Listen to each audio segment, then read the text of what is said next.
Future me here. Day 16 was a really hard problem. This is the first time where I've done a problem where I have not gotten part 1 or part 2 done in the first kind of set time I have to do these problems. Now, I lived on the East Coast, so these problems come out for me at midnight. I give myself usually about 2 hours during the night to try to finish the parts or finish the puzzles. In the past, I usually have at least gotten part 1, so I've always gotten a video out more or less that night to have a video out there, but this was the first time I did not get part 1 done. So because of that, there was no video last night, and it is now 7:30 p.m. so the next puzzle comes out in like 5 hours or so. And I've now finished part 1 and I've tried part 2 and I still cannot get it. So because of that, the video is going out now with at least a part 1 solution, and I will go over that here at the end. I'll kind of go over it, but I still want to get a video out, so the first part of this video will be me trying to solve it last night at midnight when it came out and basically failing. And then after that, I will come through and explain my solution that I did get in the end for this puzzle for part 1. So, yeah, it was a hard puzzle you can see here. It took over an hour for the last second star to be completed, so it was a tough problem. But anyways, I just want to give you guys a warning there and a heads up of what this video is going to be about. And without further ado, let's get into day 16.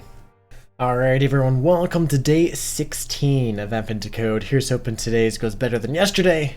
Here we go. The sensors have led you to the origin of the stress signal, yet another handheld device just like the one the elves gave you. However, you don't see any elves around. Instead, the device is surrounded by elephants. They have Musicom lost in these tunnels, and one of the elephants apparently figured out how to turn on the stress signal. The ground rumbles again, much stronger this time. What kind of cave is this exactly? You scan the cave with your handheld device. It reports mostly igneous rock, some ash, and pockets of pressurized gas, magma. This isn't a cave, it's a volcano. You need to get the elephants out of here quickly. Your device estimates you have about 30 minutes before the volcano erupts, so you don't have time to go back the way you came in. You scan the cave for other options, discover a network of pipes and pressurized release valves. You aren't sure how such a system got into the volcano, but you don't have time to complain. Your device produces a report, your puzzle inputs, of each valve's flow rate. If it were opened and the pressure per minute in the tunnels, you could use it to move between the valves. There's even a valve in the room you and the elephants are currently standing in, labeled AA. Your estimate it will take you 1 minute to open another single valve and 1 minute to follow a tunnel from one valve to another. What's the most pressure you could release? For example, suppose you had the following scan inputs. All the valves being closed, you start by at valve AA, but it must be damaged or jammed or something. Its flow rate is 0, so there's no point in opening it. However, you could spend 1 minute moving to valve BB and another minute opening it. Do so release pressure during the remaining 20 minutes at a flow of 13, a total even eventual pressure released of that. Then you could spend a third movement. Yeah, I get the point. Making your way through the tunnels like this, you could probably open many or all of the valves by the time 30 minutes has elapsed. However, you need to release as much pressure as possible, so you need to be methodical instead of... Gotcha. This sounds like a trailing salesman problem, which is fun. Move to DD. No valves are open. You move to DD. Is open, releasing 20 pressure. Move to CC. Valve D is open, releasing 20 pressure. Valve BB, valves BB and DD are open, releasing 33 pressure. Move to valve A. Yeah, okay. Use the most pressure possible in 30 minutes with the valve layouts. Work out the steps to release the most pressure in 30 minutes. What's the most pressure you can release? Yes, this is definitely 100% a traveling salesman problem. Which, as far as I know, I don't know any other way besides brute forcing. It's been a while since I've done my systems or my structures class. Yeah, this is 100% the traveling salesman. But the interesting bit is we can do a network though. We can do a network.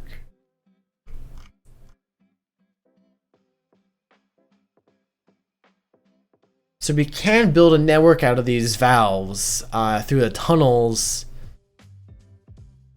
And each one we can set a rate. So it's not quite traveling salesman. Is this, what's the, there's an algorithm, I forget the name of it. Again, been a while since I've been into my my data structures class. But knowing this, you can correctly map instead of the path of least resistance, we want the path of most resistance. In 30 turns. The problem is, again, I don't remember the algorithm and how it works. But we can start at least by making up the node web and all that. So we're going to need a public record. Let's just do a class. We want to make it clear with a record. This is just gonna be a node. So it's node and edges is what this is. I don't know if we need to worry about edges on this node. We just need to know what it's connected to. So we're gonna have pressure, right? So it's a valve. Each node is a valve, and each valve has tunnels going to other valves. So we're gonna have a public int pressure, and then public list nodes. This is gonna be connects.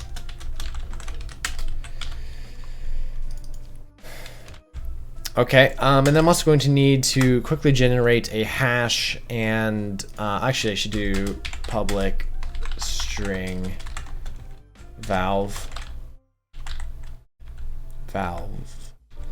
I should quickly generate an equals and hash code. That way I can use this if needed. It just valves all we need. We don't need anything else, which makes life a little bit easier.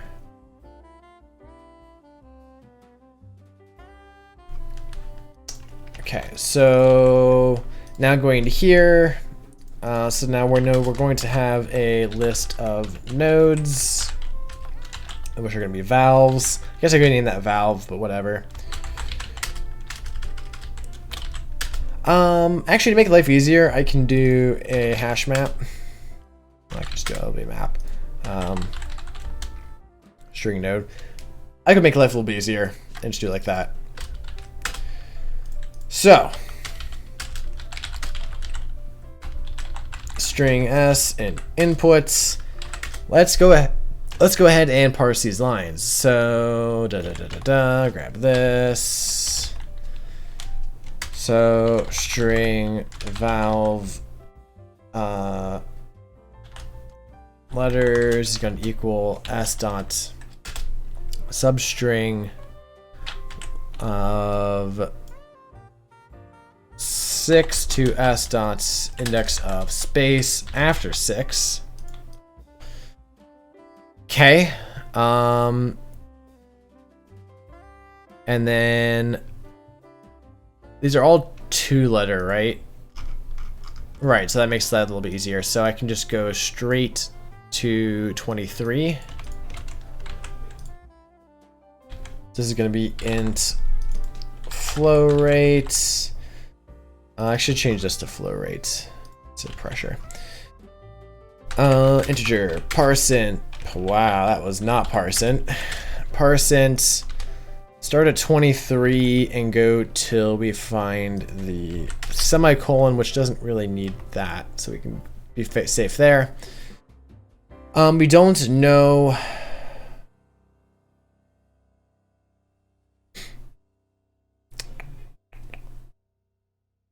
So I'm going to actually need to save this because from the semicolon 1, 2, 3, 4, 5. Oh wait, why am I doing that? Go to 25. So string. This is going to be tunnels and. Tunnels, actually this should be a set, by the way. Make life easier. It's gonna be s dot substring from semi-c. It was about 20. Oh, I messed that up. 25 to the end, and then split on comma.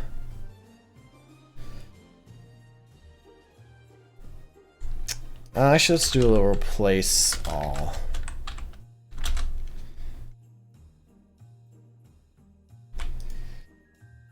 So there's our tunnels. Actually, this is gonna be a string. Connects. Okay. And so now we have everything we need to be able to node. So node n equals new node. N dot valve is going to equal valve. Actually, we could just scrap that and just make it a little easier and just do it this way. N dot flow rate is going to equal this bad boy.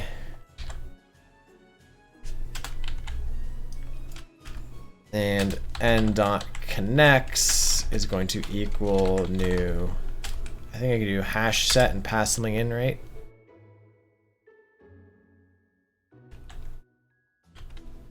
Oh, but I can't do that because it's gonna be okay. So I do need this.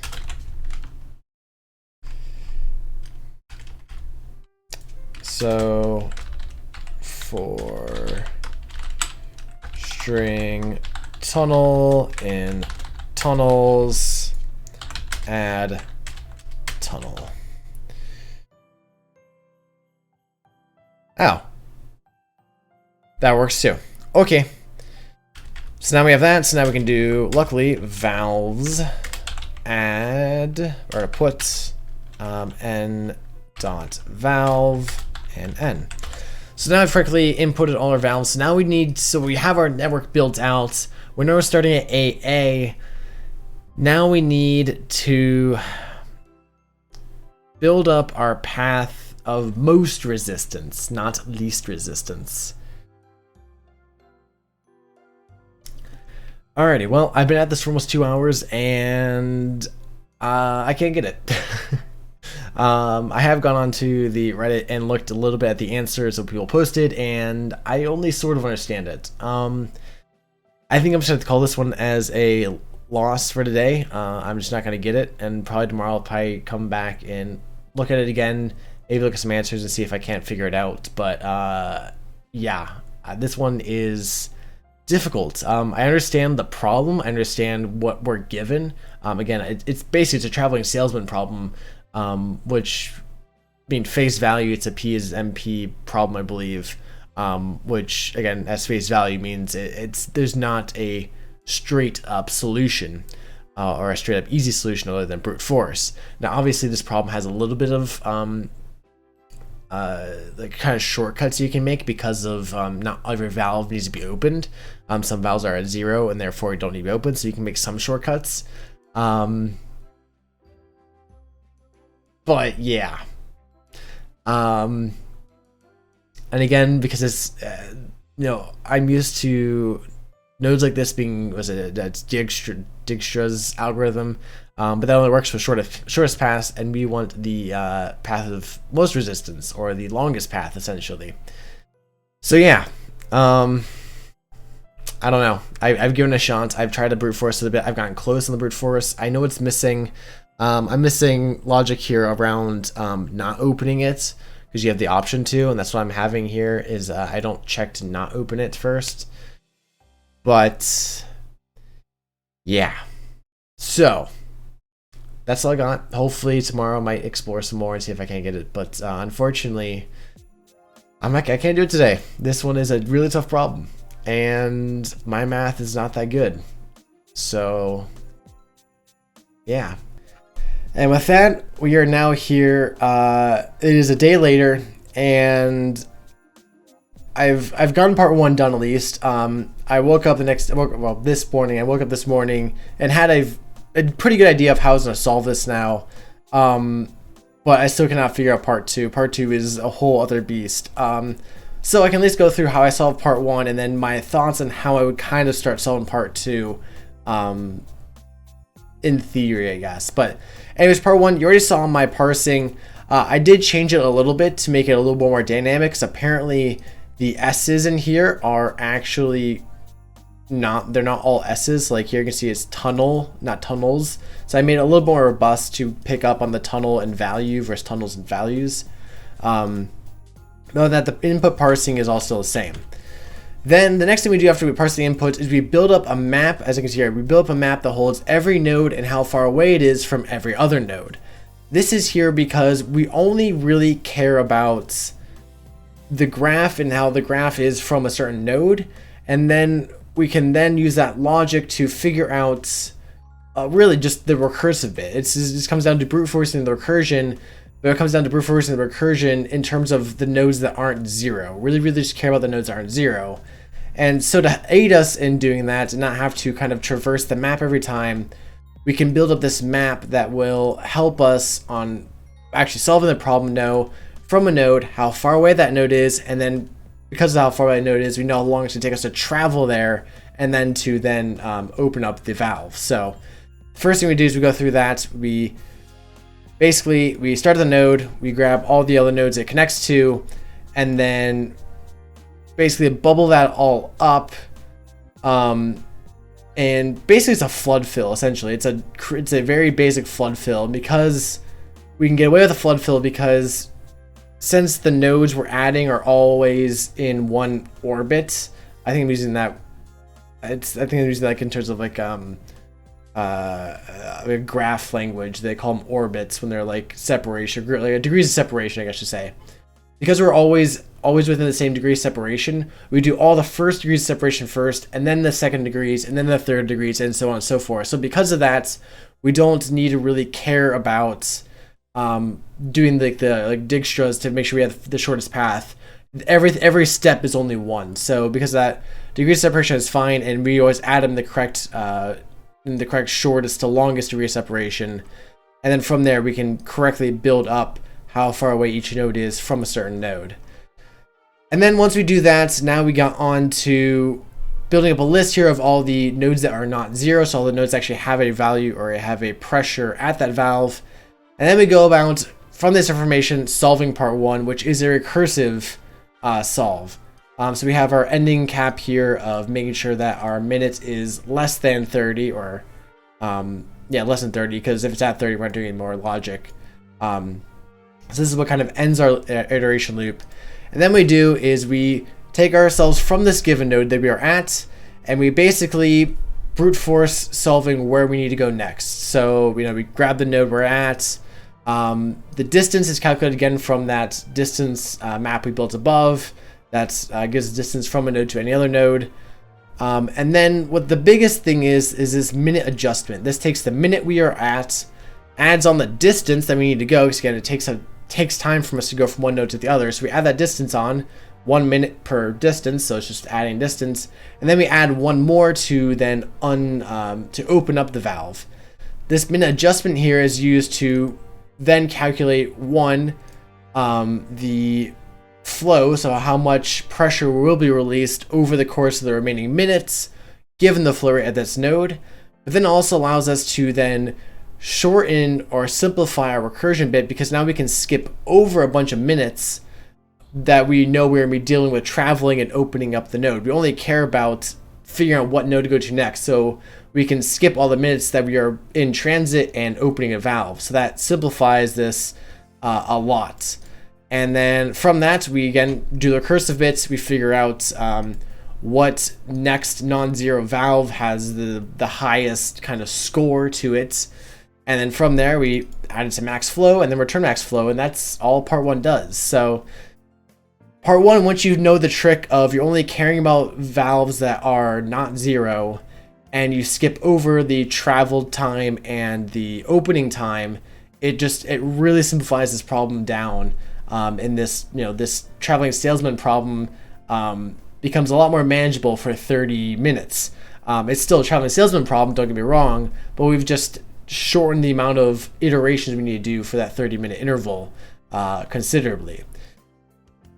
Now that brings us to part two. Part two, to sum it up, is part one, but instead of only us going around opening a valve, we have now trained an elephant that can also go around with us and open up valves. So we lose, I think, 4 minutes training the elephant, but we still have 26 minutes to open valves. And the problem is that it's not just us going around, it's another entity, the elephant, that's also traversing this graph at the same time as us. So that makes this much more complex because we can no longer do these minute jumps. In theory, you can still do minute jumps, and it's just kind of the smaller of whichever minute jump is going on. But it just raises the complexity a lot. So I've tried to solve part 2. I try to do it as in like it's still going minute by minute. We're kind of simulating the movements. But I couldn't get it. Right now, my best idea is to basically do this again, but this minute adjustment just gets shortened to whatever the shorter jump is, either it's the elephant's jump or our jump, and keep shortening it that way. But that's still complex because now you're still calculating for 2 things and somehow are doing the jumps. And then what happens if you and the elephant both need to pick a new note at the same time, like the first time? That makes it a lot harder because now you have to triple branch it, or you have to double branch it forever. Like every branch is doubled because you're both picking. And yeah, so let's just say I'll be thinking about part 2 for a few more days, I'm sure. But again, because this is a series video, I don't want to skip over 16 for no reason. And all of a sudden you're going, okay, well there was 15, there's no 13, 14, 15. Where's 16? Well, it's just I struggled. So, yeah. So I at least want to make sure I get part 1 done. I can at least share that and then share my thoughts on part 2. But yeah, I'm not getting part 2 anytime soon. So yeah, this is a hard problem. I'm not a algorithm specialist. I'm just a software developer. So sometimes the algorithm just isn't in my wheelhouse. But anyways, yeah, that about does it for day 16. Hopefully in a few days I can get this second star and I can get all 50 for this year, but we will see. But at any rate, that's all I have for you guys today. Hope you guys have enjoyed. I'll see you guys probably if you're watching these live in a few hours for day 17. But anyways, peace out.